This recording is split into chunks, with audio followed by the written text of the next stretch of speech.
Okay, so you want to know about the Lamborghini Cala, right? The car that was supposedly banned. Well, buckle up, because this is where things get weird. Really weird. Like Italian corporate politics meets automotive innovation weird. And I'm going to tell you the real story, not the Wikipedia version, not the coffee table book glossy photo caption version, but what actually went down in Santiago de Bolognese in the early 90s. First things first. Nobody banned the Cala. Let's just get that out of the way right now. Banned implies some regulatory body stepped in and said, nope, too dangerous, too radical, too whatever. That's not what happened. What happened was far more interesting and, frankly, far more tragic. But we'll get to that. The Lamborghini Cala. Even the name is perfect, short, punchy, memorable, not like those alphabet soup designations everyone uses now. Cala. Apparently it means bay in Spanish, or inlet, or cove. Honestly, I've heard 3 different explanations, and at this point I'm not sure anyone really knows why they picked it, but it worked. It sounded exotic without being unpronounceable. It sounded fast without being try-hard. It sounded like a Lamborghini. Now picture this. It's 1995. The Diablo is selling well enough, but everyone knows it's basically a dressed-up Countach underneath. The company's been bought and sold more times than a used Civic. Chrysler owns them now, which is about as natural a fit as a tuxedo at a monster truck rally. And someone somewhere realizes they need something new, something that doesn't trace its roots back to the 70s, something that can take Lamborghini into the new millennium without looking like a refugee from Miami Vice. Enter Marcello Gandini. Yes, that Marcello Gandini, the guy who penned the Mura the Countach and about half the jaw-dropping Italian cars from the 60s and 70s. Except here's the thing nobody talks about. Gandini didn't actually design the Cala. Not really. He was involved, sure, but the heavy lifting was done by a young designer at Ital Design named Fabrizio Giugiaro. Son of Giorgetto Giugiaro. Automotive royalty, basically. And this is where the story starts getting interesting, because the Cala wasn't just another Lamborghini concept, it was a statement. A line in the sand. A declaration that Lamborghini could build something that wasn't just a wedge with a bigger engine than last year's wedge. The Cala was supposed to be the anti-Diablo. Where the Diablo was all sharp edges and aggression, the Cala was flowing lines and organic curves. Where the Diablo screamed, "Look at me," the Cala whispered, but made sure you were listening. Let me paint you a picture of what this thing looked like. Imagine someone took a Diablo and put it in a wind tunnel for about 6 months. Then imagine they fed it nothing but curves and flowing lines. The front end was low and wide, but not knife-edge sharp. The headlights were these beautiful teardrop-shaped units that looked like they belonged on something from 2010, not 1995. The side profile was pure sex. One continuous line from nose to tail with just a hint of a break at the door. And the back, oh man, the back. Remember, this was the era of the Ferrari F355. The Acura NSX was still relatively fresh. The McLaren F1 had just shown everyone what was possible if you threw sanity out the window. And here comes Lamborghini with something that looked like it could have been penned yesterday. No pop-up headlights, thank God. No cheese grater side strakes. No wing that looked like it was stolen from a Cessna. Just pure understated, if you can call any Lamborghini understated beauty. But here's where Lamborghini being Lamborghini comes into play. Because of course they couldn't just make a pretty car. Oh no. They had to make it complicated. They had to make it innovative. They had to make it expensive. Really expensive. Catastrophically expensive as it turned out. The plan was to use a carbon fiber tub. In 1995, when carbon fiber was still basically magic, McLaren was using it, sure, but McLaren was charging $1 million and building one car a week. Lamborghini wanted to use it in a car that would slot below the Diablo, a baby Lambo, if you will. Except baby Lambos with carbon fiber tubs aren't babies. They're trust fund kids with Swiss bank accounts. And then there was the engine. Oh boy, the engine. So Lamborghini had this V10, the same basic V10 that would later end up in the Gallardo, except it wasn't ready, it was heavy, it was complicated, it was expensive to build. Sensing a pattern here. But they pressed on, because what else were they going to do? Use the old V8 from the Jalpa. Please. Might as well put a Toyota Camry engine in there. The prototype they showed at Geneva in 1995 was gorgeous. I mean, properly jaw-dropping, beautiful. It had these butterfly doors that opened up and forward, not quite like the McLaren F1, but similar idea. The interior was this beautiful mix of leather and carbon fiber with gauges that looked like they belonged in a fighter jet.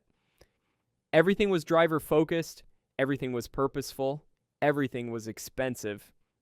The press went nuts. Finally, they said Lamborghini is thinking about the future. Finally, Lamborghini is building something that doesn't look like it was designed with a ruler and a cocaine habit. This was going to be the car that brought Lamborghini into the modern era. The car that would steal sales from Ferrari's upcoming 360 Modena. The car that would make Porsche nervous about the Boxster they were developing. Except it wasn't. Because here's the thing about the mid-90s that everyone seems to forget. The supercar market was basically dead. The recession in the early 90s had killed it. Killed it dead.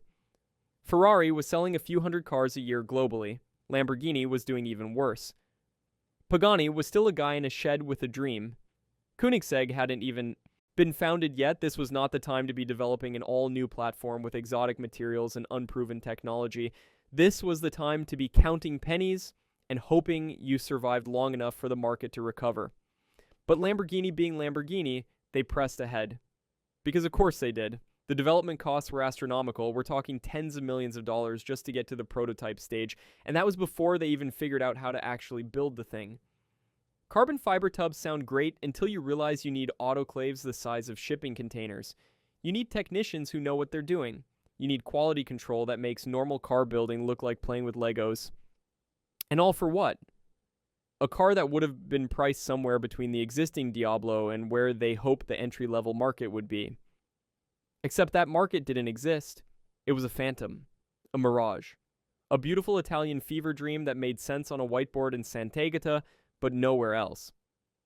Meanwhile, Chrysler is looking at the numbers and having what can only be described as a corporate panic attack. They bought Lamborghini, thinking they were getting Italian flair, and V12 engines. What they got was a company hemorrhaging money on a project that made no financial sense. The bean counters in Detroit took one look at the Cala project and basically said, "Are you people insane?" But here's where the story gets really interesting. Because Lamborghini didn't just kill the Cala. They couldn't. It was too public. Too hyped. Too important to just sweep under the rug. So they did what any self-respecting Italian company would do. They played politics. First, they announced that the Cala was never intended for production. It was just a design study, a concept to show future direction, despite the fact that everyone who saw it at Geneva said Lamborghini executives were talking about production within 2 years, despite the fact that they'd already started supplier negotiations, despite the fact that they'd built running prototypes. Plural, prototypes. Then they said the V10 wasn't ready, which was true but also beside the point. Engines can be developed. That's what car companies do. But it gave them an out, a technical excuse for a financial decision. Very Italian, very face-saving, very stupid. And then, because the universe has a sense of humor, Volkswagen bought Lamborghini in 1998. The Germans took one look at what the Italians had been doing, shook their heads, and immediately started work on what would become the Murcielago and the Gallardo, both of which incorporated ideas from the Cala.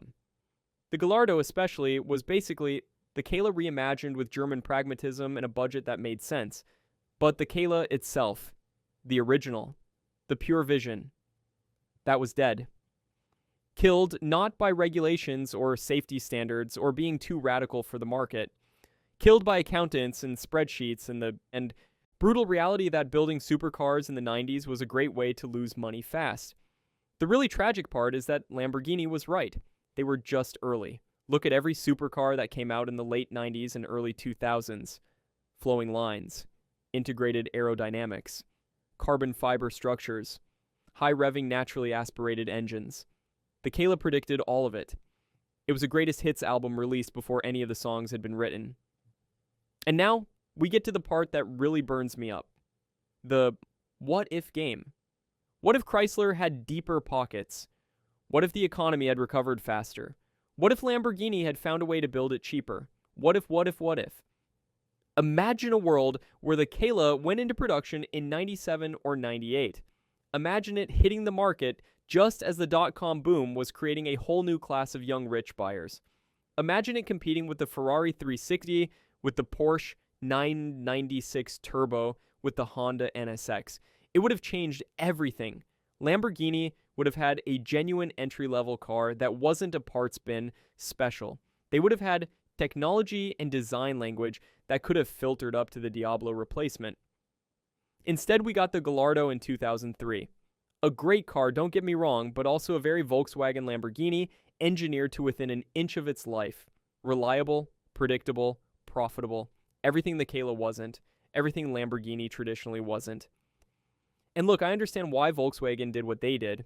They turned Lamborghini from a company that built 50 cars a year and lost money on each one to a company that builds thousands of cars a year and actually makes a profit. That's good. That's smart business. But it's also boring. And boring is the one thing Lamborghini should never be. The Cala represented the last gasp of the old Lamborghini. The Lamborghini that would develop a car because it was cool, not because the spreadsheet said so. The Lamborghini that would try something insane just to see if it worked. The Lamborghini that gave us the Miura when everyone said mid-engine cars were impossible. That gave us the Countach when wedge shapes were considered aerodynamically suicidal. That gave us the LM Zariro 2 when nobody asked for a Lamborghini SUV. There's a video on YouTube. Grainy mid-90s quality. It shows the Cala prototype being driven around the factory test track. The V10 sounds wrong because it's an early development mule. The body panels don't quite fit right because it's hand-built. But you can see it. You can see what it could have been. This lithe, athletic thing that moved like a big cat, all coiled energy and barely restrained violence. In the video, there's a moment where the driver really opens it up on the back straight. And for just a second, you can hear what that V10 might have sounded like in production trim. It's higher pitched than the V12's Lamborghini was known for, more Ferrari 355 than Diablo VT, but there's still that Lamborghini edge, that suggestion of barely controlled chaos, that promise that this thing might kill you if you're not careful, but you'll die with a smile on your face. I've watched that video probably 100 times, and every time I see something new. The way the suspension compresses under braking, the way the nose dives and the tail squats, the way the butterfly doors catch the light. It's automotive archaeology, evidence of a future that never was, proof that Lamborghini knew where the market was heading, they just couldn't afford to get there first. The really frustrating part is that all the tech from the Cala eventually made it to production, just not in a Lamborghini, or at least not in a Lamborghini that anyone could identify as being related to the Cala. The carbon tub technology that's in every modern supercar now. The V10 engine, Lamborghini used it for over a decade. The flowing aerodynamic design language, look at any supercar from the last 20 years. But by the time all that stuff became commonplace, Lamborghini had moved on. They were building the Murcielago, which was basically a Diablo with better build quality and German switchgear. They were building the Gallardo, which was a great car, but about as emotionally engaging as a very fast refrigerator. They were surviving, which is more than you could say for most supercar companies, but they weren't leading. And that's what the Cala represented: leadership, vision, the courage to say, this is where we think supercars are going. Follow us if you dare. Instead, it became a footnote, a trivia question. A what if that only weird automotive history nerds like me remember. There are rumors. There are always rumors in the supercar world. That Volkswagen considered reviving the Cala design in the early 2000s, that there are sketches somewhere in the Idle Design archives for a Cala 2, that certain design elements from the Cala made it into the Murcielago if you know where to look. I've never been able to confirm any of it. And trust me, I've tried. I've talked to people who were at Lamborghini during the Cala development. I've talked to people at Idle Design. I've talked to journalists who covered the Geneva Motor Show in '95. They all say the same thing. The Cala was the right car at the wrong time, built by the wrong company for the wrong reasons. Which brings us back to that word. Banned. The Cala wasn't banned, it was abandoned. It was murdered by spreadsheets and corporate cowardice. It was killed by people who understood numbers but not dreams. It was suffocated by the very reality it was trying to escape.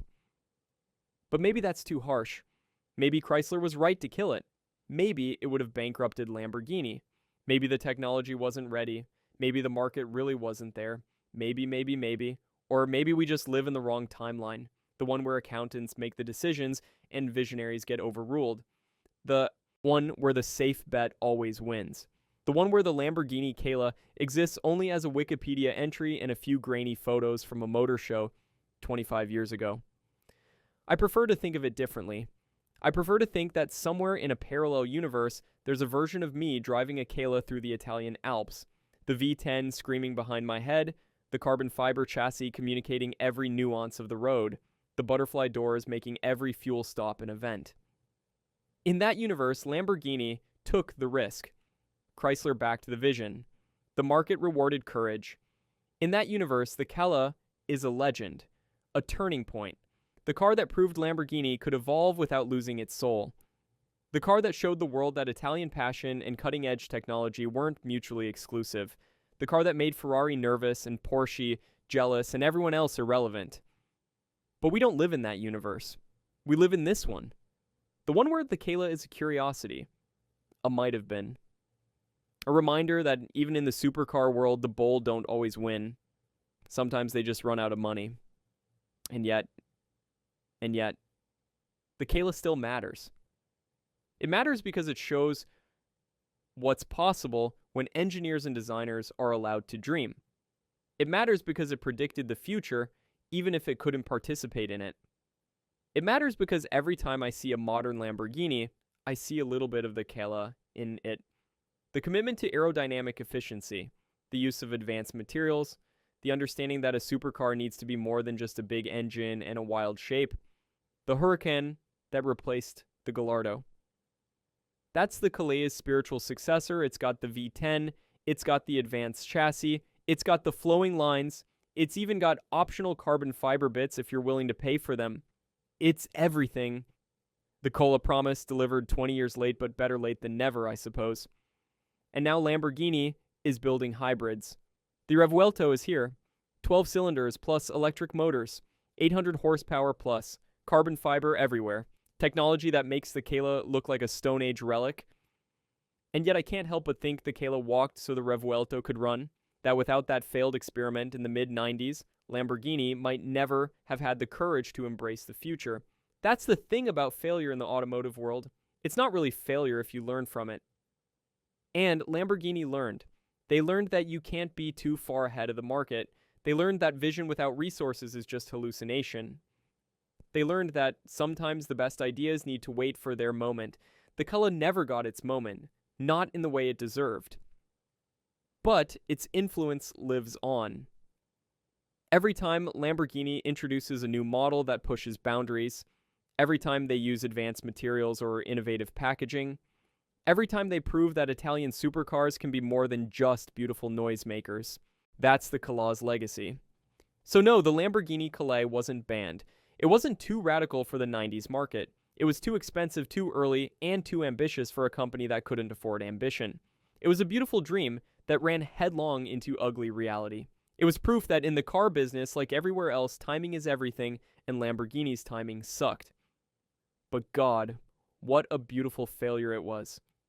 What a glorious, magnificent, heartbreaking failure. The kind of a failure that makes you wonder, what if? The kind of failure that changes how you think about success. The kind of failure that only Lamborghini could create and only Lamborghini could waste. And that's the real tragedy, not that the Cala didn't make production, but that Lamborghini had the vision to see the future and couldn't afford to build it, that they knew exactly where the supercar market was heading and had to watch everyone else get there first, that they created something genuinely innovative and had to shelve it because the numbers didn't work. These days, Lamborghini is doing fine. More than fine. They're building more cars than ever, making more money than ever. The Russe SUV that everyone said would dilute the brand is printing money. The Revuelto is sold out for years. They're even talking about a fourth model, maybe an electric Grand Tourer. The future is bright in Sant'Agata Bolognese. But sometimes late at night when I'm scrolling through old car magazines or watching grainy motor show videos, I think about the Cala. I think about what it represented. Not just a car, but a philosophy. The idea that Lamborghini could be more than just the company that builds wilder versions of whatever Ferrari is doing.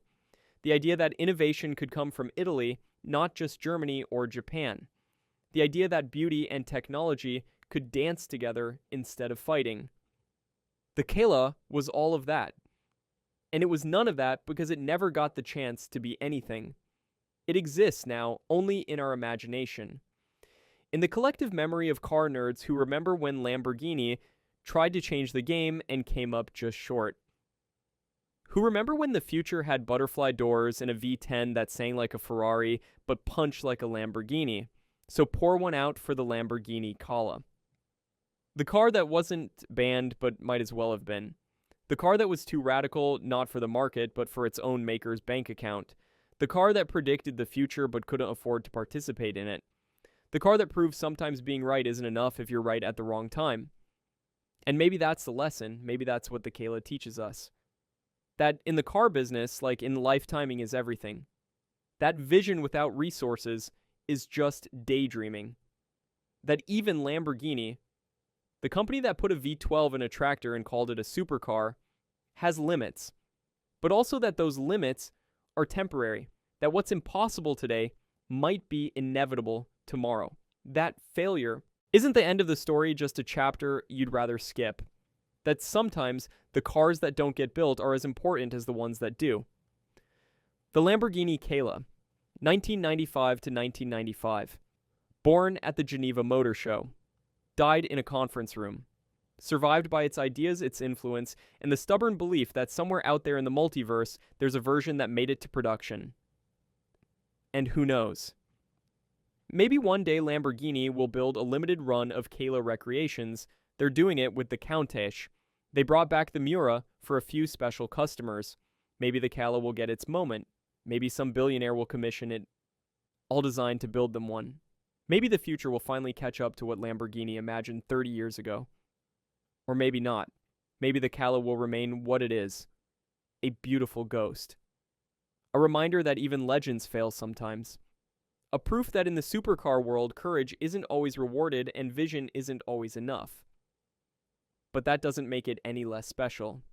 If anything, it makes it more special. Because the Cala represents something pure. An idea uncorrupted by compromise. A vision undiminished by production reality. A dream that stayed a dream, and sometimes that's enough. Sometimes the car that got away is more interesting than the ones that made it. Sometimes the failure teaches more than the success. Sometimes the Lamborghini that wasn't banned but should have been produced anyway is the one that matters most. The Lamborghini Cala. The car that was too radical for the 1990s. Not because the market wasn't ready, but because Lamborghini wasn't. And that might be the most Lamborghini thing of all. So there you have it. The shocking truth about why the Lamborghini Cala was banned. Except it wasn't banned. It was just expensive and poorly timed and built by a company that couldn't afford its own ambition. Which when you think about it, might be worse than being banned. At least if you're banned, you can blame someone else. The Cala could only blame Lamborghini. And Lamborghini could only blame themselves. And we can only wonder what might have been if things had been different. If the timing had been better. If the money had been there. If Chrysler had been brave. If Volkswagen had come along sooner, if. But that's the thing about automotive history. It's full of ifs, full of almosts, and not quites, and so closes. The Cala is just one more to add to the pile. One more beautiful failure in an industry built on beautiful failures.